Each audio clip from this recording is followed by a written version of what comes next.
I've been living with leukemia for 11 years, and unfortunately it's back. And because the leukemia is back, I cannot fulfill my role.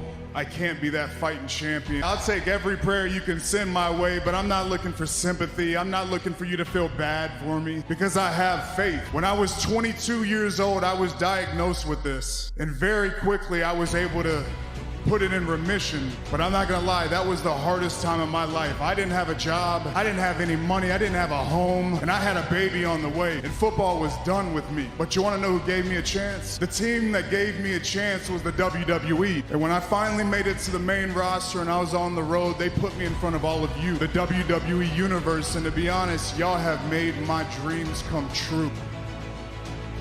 I am coming back because I wanna show all of you, the whole world, I want to show my family, my friends, my children, and my wife that when life throws a curveball at me, I am the type of man that will stand in that batter's box. I will crowd the plate, I will choke up, and I will swing for the fences every single time.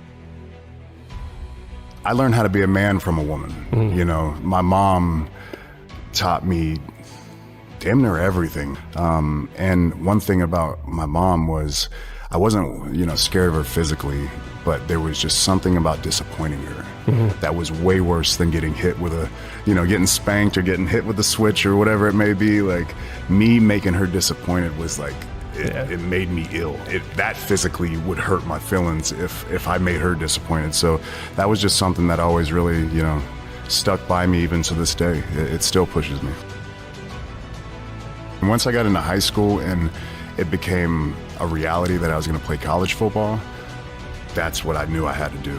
And it was mainly, I think, the wrestling side of our family motivated me even more to get away from it, to kind of build my own name, to start my own story. And it just did not work out that way. So I signed with the Minnesota Vikings for my free agency, rookie camp. I went up there for rookie camp, and that's where we did all our physicals, and that's where I got my initial blood work, and that's where I found out that, like, at the time I had like 80,000 white blood cells, no clue what was going on, and they sent me back home, and that's where we were first diagnosed with leukemia. For a 22-year-old with just right there, like, the carrots just almost in my hand, and all these years of work, all this like convincing that this is what I was supposed to do, this is what's supposed to be happening, it slipped right out. And on top of that, my wife was pregnant, so we had our daughter on the way, and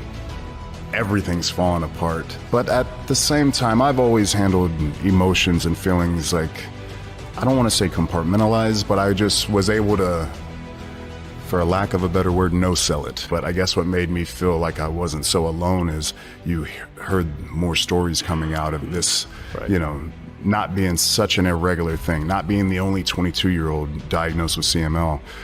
So that kind of, over the years, definitely helped me and made me feel like, okay, there is, other people who are dealing with what I'm dealing with, and that means I can possibly share my story and help. But yeah, that was kind of, I guess, the big asterisk next to my football name. It just felt like a death sentence. It felt like, here's this pretty good football player. Like, he had a good career. He's a, good kid, good leader, good locker room guy, but something's going on with his blood.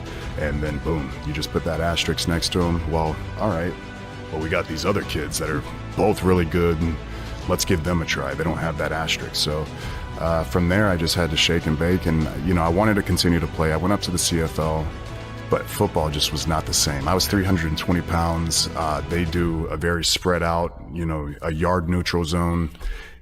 Pretty much I was like 40 pounds too heavy to play in that league. I've always believed in God. I've always believed that He's favored me and looked out for me. But I'm not gonna lie, before my announcement in October, I was terrified. I was scared. I was insecure, and I didn't really know if I wanted to share that secret with the world. The good news is I'm in remission, y'all. The outreach and that overwhelming support that you gave me, it gave me strength. It gave me new life. It gave me a new opportunity, and it gave me a new purpose.